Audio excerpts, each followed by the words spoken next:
말씀 보겠습니다. 말씀은 신약성경 누가복음 9장 51절에서 56절이 되겠습니다. 누가복음 9장 51절에서 56절입니다. 제가 가지고 있는 성경은 108쪽에 있습니다. 저와 여러분들 이렇게 한 절씩 서로 교독하도록 하겠습니다. 예수께서 승천하실 기약이 차감해 예루살렘을 향하여 올라가기로 굳게 결심하시고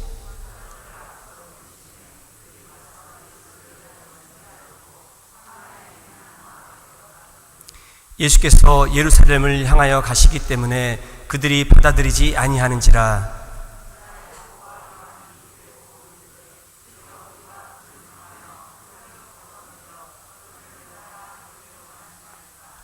예수께서 돌아보시며 꾸짖으시고 함께 다른 마을로 가시니라. 아멘. 우리 이 시간 김철현 목사님 나오셔서 말씀 전하실 때 우리 할렐루야, 우리 큰 목소리로 반갑게 맞이하겠습니다. 할렐루야. 감사합니다. 오늘 백성교회 2부 예배 나가서 예배를 드려야겠다 마음을 정하시고 이 시간 예배 참석하신 여러분 모두에게 성령 하나님의 크신 은혜가 함께 하시기를 소원합니다. 사색이라고 하는 책의 저자인 한나 아렌트라고 하는 여사님이 그가 만나서 상담했던 많은 범죄자들과의 대화와 경험을 통해서 이러한 결론에 도달했어요. 사람이 악한 행동을 하게 되는 이유는 본래 그의 본래적인 악함이 원인이 있기보다는 애매함과 우유부단함에 기인한다고 말했습니다. 여러분, 우리가 믿는 우리들도 죄를 지을 때 있잖아요. 죄 지을 때가 언제일까요? 가만 생각해보세요. 내가 하나님의 사람으로 반듯한 생각과 태도를 가지고 있을 때 그때 죄 지은 적이 있습니까? 그때는 죄를 안 하죠. 이거 아무도 괜찮을 것만 같은 어떤 그 애매한 태도, 그리고 할까 말까 하는 그 우유부단한 태도를 가지고 있을 때 여러분과 저도 죄를 짓고 넘어질 때가 많습니다. 여러분, 오늘 본문은 예수님께서 예루살렘을 향한 마지막 여행을 할 첫걸음 내디뎠을 때 있었던 이야기를 우리에게 소개하고 있습니다. 그래서 51절의 말씀에 보면은 예수께서 성천하실 기약이 차감해 예루살렘을 향하여 올라가기로 굳게 결심하고 이렇게 말씀하고 있습니다. 예루살렘을 향하여 올라가기로 굳게 결심했다는 말은 예루살렘을 향하여 올라감에 있어서 예수님의 비장한 가호를 느끼게 합니다.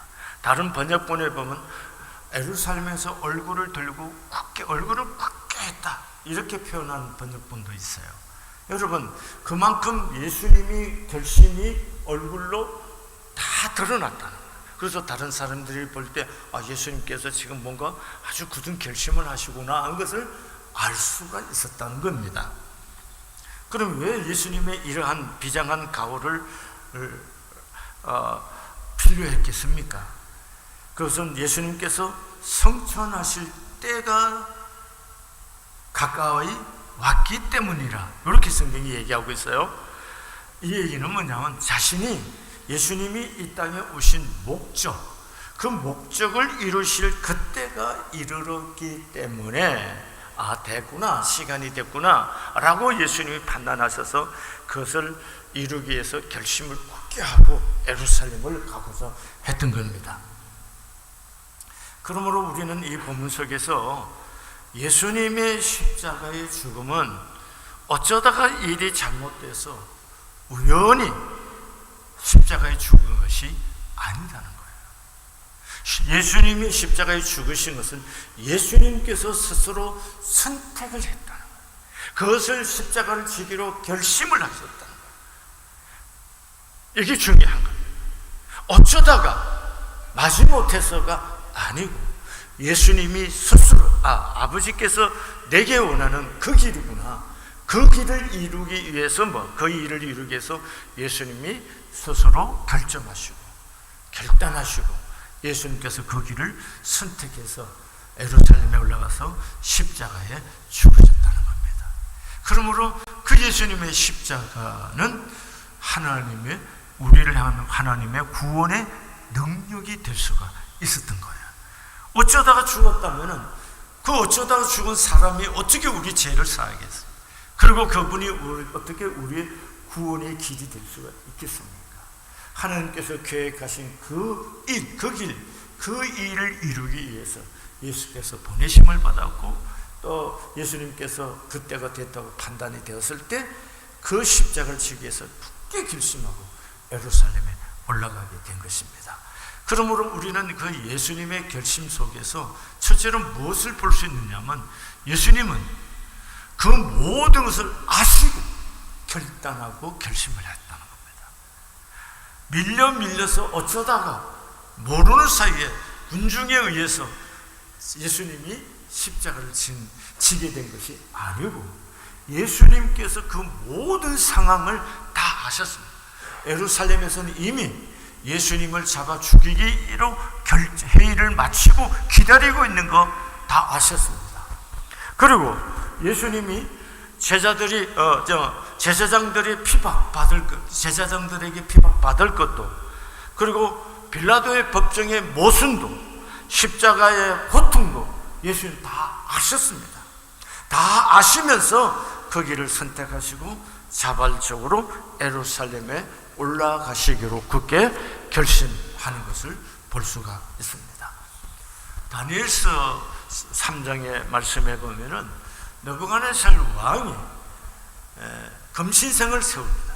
금신상을 세우고 그 모든 백성들에게 그 금신상에게 엎드려 절하라고 강요를 합니다. 그냥 하라고만 한 것이 아니에요. 만약에 엎드려 절하지 않으면 3장 6절에 보면은 누구든지 엎드려 절하지 아니하는 자는 즉시 맹렬히 타는 풀무불에 던져 넣으리라, 이렇게 경고를 했어요. 그런데 말입니다, 사드락과 메삭과 아벳느고 들어보셨죠? 이 다니엘의 세 친구들은 자신 앞에 있는 모든 상황을 다 알았습니다. 만약에 그 금신상에 절하지 않으면 극렬히 타는 불뭇불에 던져 넣으리라고 하는 느부갓네살의 명령을 알고 있었습니다. 그렇게 될 거라고 알고 있었어요. 모르는 게 아닙니다. 그 사실을 다 알고 있었음에도 불구하고 자신들을 하나님께 모든 것을 걸고 하나님에게만 자신들을 드리기로 결단하는 것을 볼 수가 있습니다. 다니엘서 3장 17절과 18절, 느부갓네살 왕이 사드락과 메삭과 아벳느고가 절하지 않는다는 고발을 받고 그들을 부릅니다. 부르고 너희 지금도 안 늦었는데 너희들이 만약에 지금도 절하면 내가 용서해 주겠다라고 느부갓네살 왕이 이 세 사람에게 말합니다. 그렇게 말하는 느부갓네살 왕에게 사드락과 메삭과 아벳느고가 이렇게 대답합니다. 만약 우리가 용광로 속에 던져진다 하더라도 우리가 섬기는 하나님께서 우리를 불타는 용광로가 왕의 손에서 구해내실 것입니다. 왕이시여, 하나님께서 우리를 구해주지 않으셔도 우리는 왕의 신들을 섬기지 않을 것이며 왕이 세운 황금 신상에도 절하지 않을 것이니 그리 알아주십시오 라고 말합니다. 여러분, 우리는 민주주의 사회가 아니죠. 절대 왕권 고대 사회 속에서 왕의 명령을 거역한다? 그건 있을 수가 없는 거죠. 그럼에도 불구하고 하나님을 경외하는 그 믿음을 절대 포기할 수 없어요. 하나님 외에 그 어떤 우상에도 절하지 않겠다고 하는 사드락과 메삭과 아벳느고의 이 결심과 결단을 우리는 눈여겨보아야 합니다. 여러분, 요즘은 잘 모르겠습니다. 저희들 신학교 갔을 때 저랑 같이 공부했던 친구 중에 한 친구는 어머니가 아들을 목회자로 만들겠다고 서운한 친구가 있었어요. 그래서 어머니의 소원 때문에 신학교를 왔는데 신학교를 다녀보니까 마음에 안 드는 거예요. 학교를 다녀야 돼 말아야 돼. 한 학기 휴학도 해보고 이렇게 왕정 갈필모정 마음을 정하지 못하고 했던 친구가 있어요. 여러분, 타인에 의해서 이렇게 신학교로 왔으니까 고통이 있었고 문제가 있고 못마땅하니까 그 길을 가기가 쉽지를 않은 거죠. 저는 내 얘기 잘 안 하려고 그러는데 해야 좀 더 실감이 있을 것 같아서 얘기합니다. 저는 예수 믿지 않는 집안에서 하나님의 부르심을 받았어요. 성경을 읽고 기도를 하는 가운데 하나님 나를 이 길을 가지 않으면 죽을 것 같아. 이 길이 뭔지도 몰랐어. 죽을 것 같았어. 안 가면 죽을 것 같아서 하나님 제가 이 길을 가겠습니다 라고 했어요. 이 길을 간다고 다 하고 생각하고 보니까 보통 옳은 거 아니죠. 군대 갔는데 제가 하사관 거기에 단기 하사 거기에 차출이 돼갖고 훈련을 받아요. 보통 병들이 4주 훈련 받지만 우리는 그때 8개월인가 훈련을 받았어요. 그 훈련을 받는데 무슨 생각으로 받느냐면 내가 앞으로 목회하려면 이보다 더 어려울 텐데 이런 건 아무것도 아니지 이런 생각이에요. 아무것도 아니라는 생각을 하니까 그 훈련이 너무 쉬운 거예요. 왜? 목사가 가는 길은 이보다 더 험난하고 고달프고 힘들 텐데 아직 이거 내가 앞으로 목사가 하는데 아무것도 아니다 이렇게 생각하니 아무것도 아닌 거예요. 예를 들어서 기합 받을 때 푸시업을 10번 하라고 하면 12번, 13번 막 해버리는 거예요. 왜?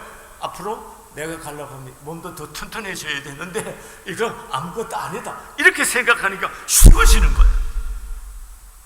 여러분, 저도 농촌교회에서 5년을 있었습니다. 농촌교회 하면은 언덕교회 하얗고 이쁜 예배당 이렇게 생각하시죠?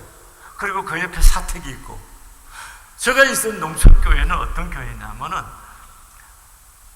시골집 기역자 2개 이렇게 붙여놓은 집 기억납니까? 혹시? 여기는 마구간이고 여기 사람들이 이렇게 살고, 요 행랑차 같은 여기 방 2칸인데 거기 벽을 털어서 예배를 드리는 그런 시골 교회입니다.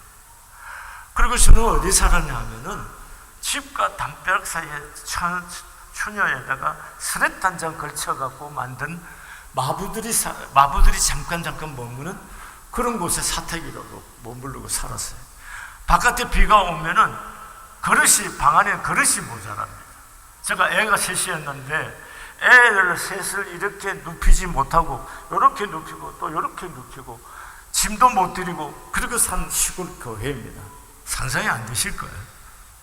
한 번 저희 둘째 형이 동생이 시골교회에 있다고 한번 와봤는데 제가 이제 마침 그때 신방 약속에서 자전거 타고 성경을 뒤에 자전거 싣고 신방 눈도로길 자전거를 타고 갔다 왔는데 그 후에 우리 형이 뭐라고 표현했냐면 상록수 옛날 사람 알죠?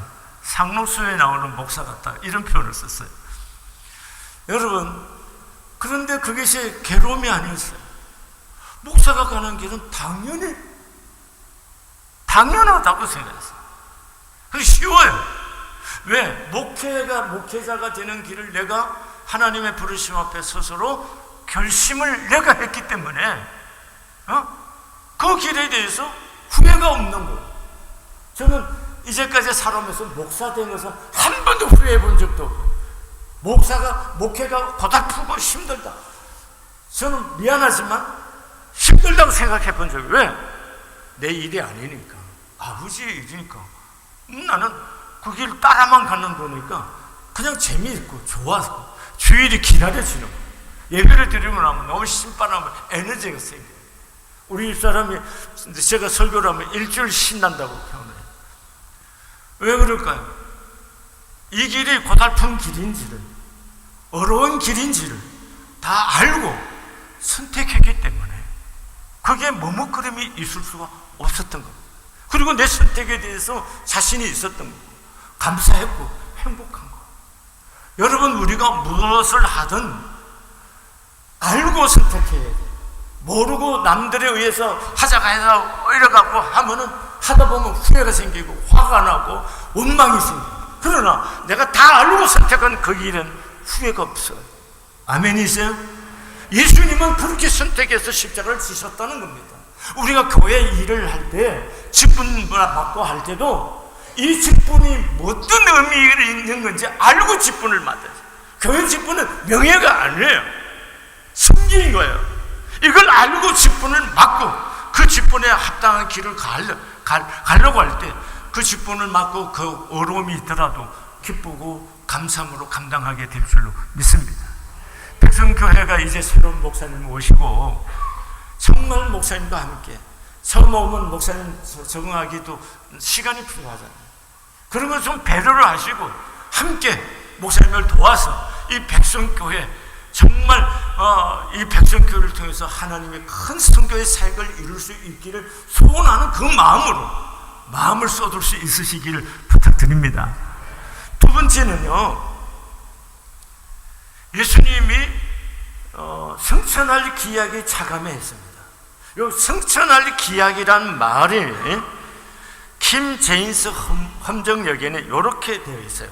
위로 올려져서 영접받으실 때가 이르매, 이렇게 합니다. 예수님이 지금 십자가 죽으러 가는데 뭐라 그래요? 성천할 기약이 차감해. 위로 올려져서 영접받으실 때가 이르매. 이 표현이 좀 묘하죠? 무슨 얘기냐면 예수님은 지금 눈앞에 있는 죽음을 본 것이 아니고 하나님 앞에 그 모습을 보는 겁니다. 마가복음에 보면은 예수님께서 죽으시고 부활하셔서 하늘에 오르셔서 하나님 우편에 앉으셨다, 이렇게 표현을 했어요.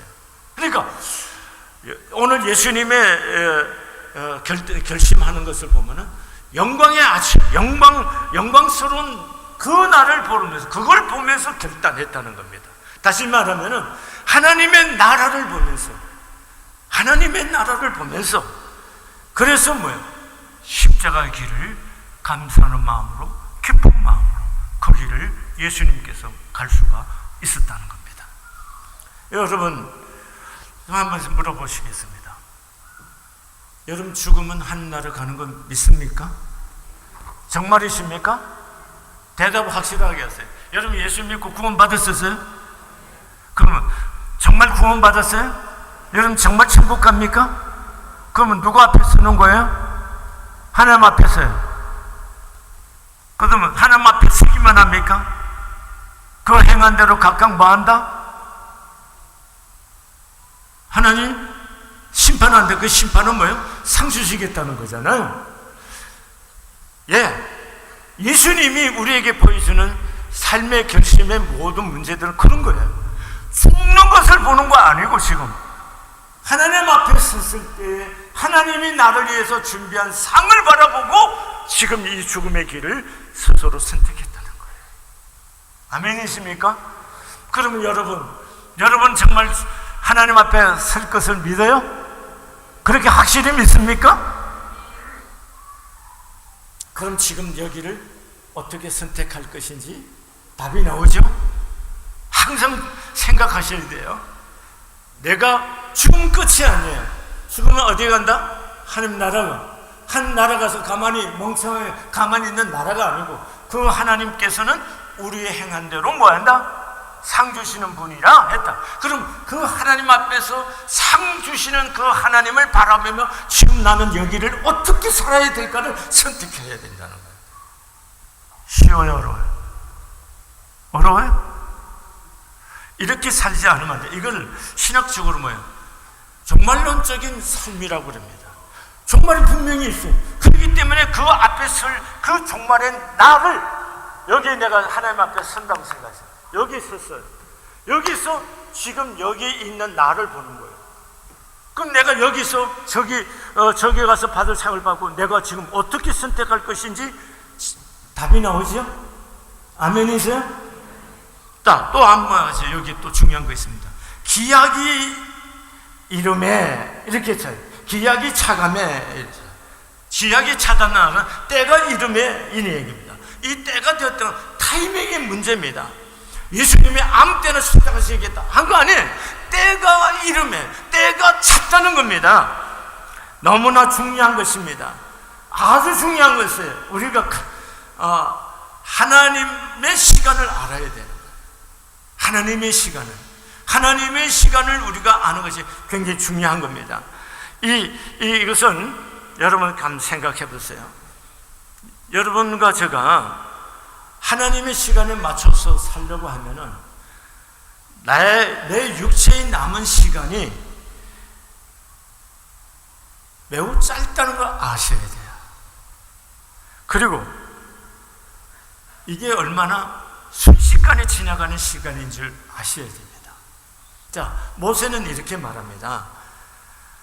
우리의 연수가 70이요 강건하면 80이라도 그 연수의 수고는 자랑은 수고와 슬픔뿐이요 신속히 가니 우리가 날아가나이다. 시간이 날아간다는 겁니다. 장로님 날아가는 거 아시겠죠? 시간 이제 자, 우리에게 우리 날 계수함을 가르치사 지혜로운 마음을 얻게 하소서. 우리 날 계수함을 가르치사 하는 말을 다른 번역본에 이렇게 말해요. 인생이 얼마나 짧은지 깨닫게 하옵소서. 그럼 내가 지혜로워지겠습니다 하는 얘기예요. 여러분 인생이 짧은 거 이제 아시겠습니까? 나 아직 멀었는데요. 어느 순간 순식간에 시간이 가서 저도 70이 넘었어요. 내가 70이라는 게 실감이 안 됩니다. 솔직히 난 아직도 한 30, 40대 같아요. 느낌이 에너지도 그렇고. 그런데 벌써 70이 넘어서 은퇴 목사예요. 시간이 이렇게 짧은 거예요. 그럼 생각해 보세요. 내 남은 시간이 얼마일까요? 보통 한 80 정도에서 많이 돌아가시더라고요. 그럼 거기서 조금 고비를 넘기면 한 90 가요. 그렇죠? 그럼 우리 100세 시대라고 하지만 김영석 교수님처럼 사는 분이 몇 분이나 있습니까? 그렇잖아요? 대다수가 80 정도 살고 그보다 조금 더 건강하면 90 간다는 말씀이에요. 그럼 우리 시간이 얼마 남은지 이해되시죠? 아멘이세요? 얼마 안 남았어요. 얼마 안 남았다는 사실을 내가 알아차릴 수 있어야 돼요. 30이라고 해도 남은 시간 얼마 안 남은 거예요. 긴 시간이 남아있는 게 아니란 말씀이에요.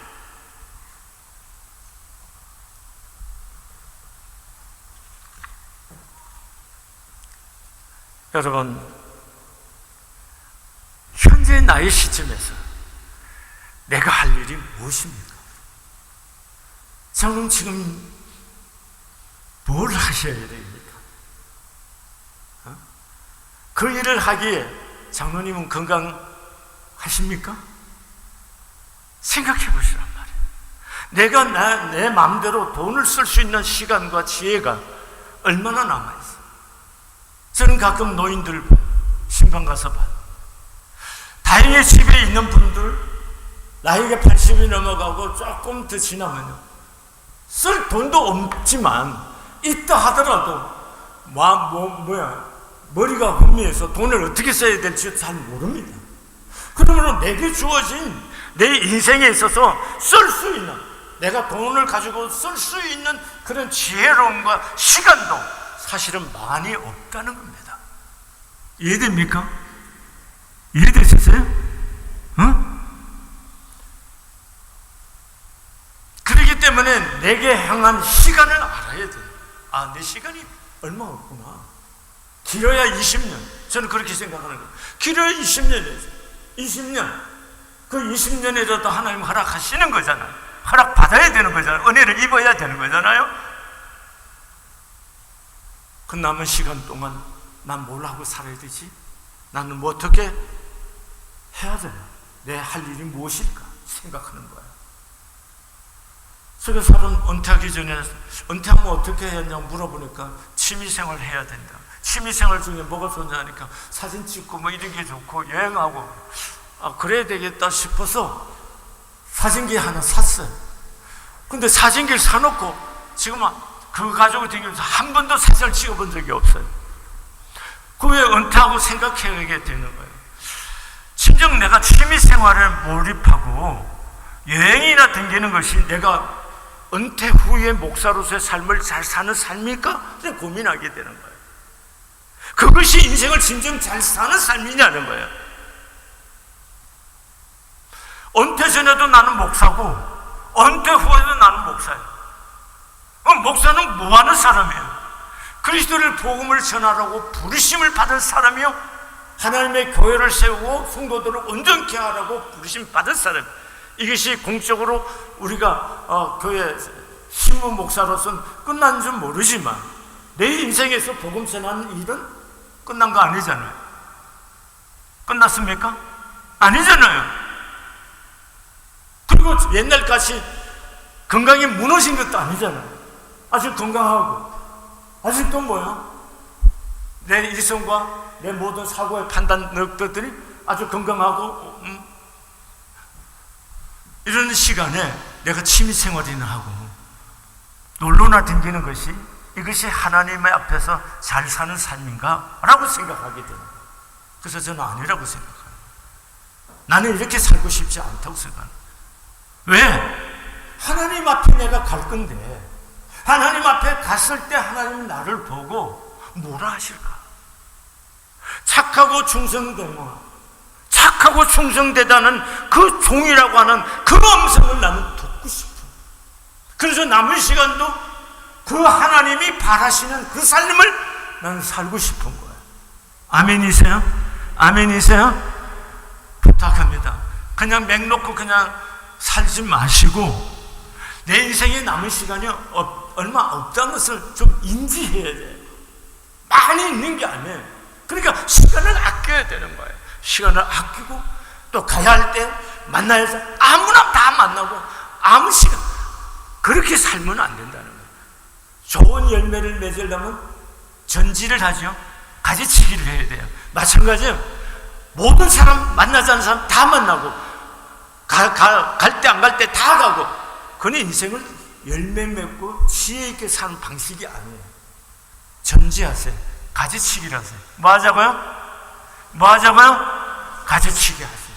그래서 가지치기 하고 오직 그 하나님이 위에 계신 하나님이 나에게 내가 하나님 앞에 섰을 때 뭐라 하실까라는 거에 초점을 맞추고 그게 내 시간과 내 삶의 에너지와 내게 주신 물질과 시간을 쏟아서 그 일을 하다가 우리 아버지에게 갈 수 있기를 바랍니다. 그렇게 하려고 하면요, 셋째 뭐가 있느냐? 본질이 아닌 것은 버려야 합니다. 좀 미리 얘기했죠? 가지치기 하라고? 본질이 아닌 것은 버릴 줄 알아야 되는 거예요. 오늘 예수님께서 예루살렘 올라가시는데 사마리아 동네로 갔어요. 근데 사마리아 사람들이 예수님을 거역하는 거예요. 왜 그랬을까요? 사마리아 사람들이 생각할 때 예수님 지금 예루살렘에 왕이 되기 위해서, 유대의 왕이 되기 위해서 간다고 생각했어요. 오해한 거예요. 그래서 반대하니까 요한과 야고보가 화가 나고 불을 내려서 이놈들 그냥, 그러니까 예수님이 그 요한과 야고보를 꾸짖습니다. 여러분, 예수님은 사마리아 사람들이 받아들이냐 안 받느냐 상관이 없어요. 아무 의미 없는 거예요. 왜? 예수님은 그 길을 가는 거야. 가고 어디요? 예루살렘에 기다리고 있는 그 십자가를 지기 위해서 가는 거예요. 이 사람들이 환영하냐 안 하냐 아무 의미 없었는 거예요. 빌라도가 정직하게 재판한 의미 없는 거예요. 가룟 유다가 배신하냐 아무 의미 없는 거예요. 그냥 그 길을 가는 거예요. 그렇게 가려면 본질을 붙들고 있어야 되는데 본질 외에는 다 놓을 수 있어야 돼요. 아멘이세요? 아멘이세요? 제가 우리 제자들한테 가르칠 때도 교회 목회 본질을 붙들고 목회를 해야 된다. 프로그램이나 잔뜩 만들고 교회를 프로그램화해서 그것만 계속 돌리고 그래서 교회가 분주하고 바쁘고 뭔가 살아있는 것 같은데 아니다는 거예요. 교회는 그렇게 하는 것이 교회 목회에는 본질을 붙들어라. 본질이 뭘까? 목회 본질 말씀과 기도죠. 목사가 말씀과 기도를 붙들지 않고 안 된다는 거예요. 그게 교회가 그걸 놓고 다른 짓 하면은 안 된다는 거예요. 아멘이세요? 여러분, 예수님은 요한복음 18장 11절에 아버지께서 주신 잔을 내가 마시지 아니하겠느냐, 아버지께서 주신 그 잔을 마시겠다. 그걸 위해서 누가 뭐라도 아무 의미 없다는 거예요. 그냥 그 길을 가는 거예요. 아멘. 여러분과 저는 어디로 가는 사람이야? 하나님을 향해 가는 사람, 아버지께 상 받을 것을 바라보고 사는 사람들이에요. 그걸 바라보고 가는데 옆에 사람들의 이야기 이런 거 의미 별로 없어요.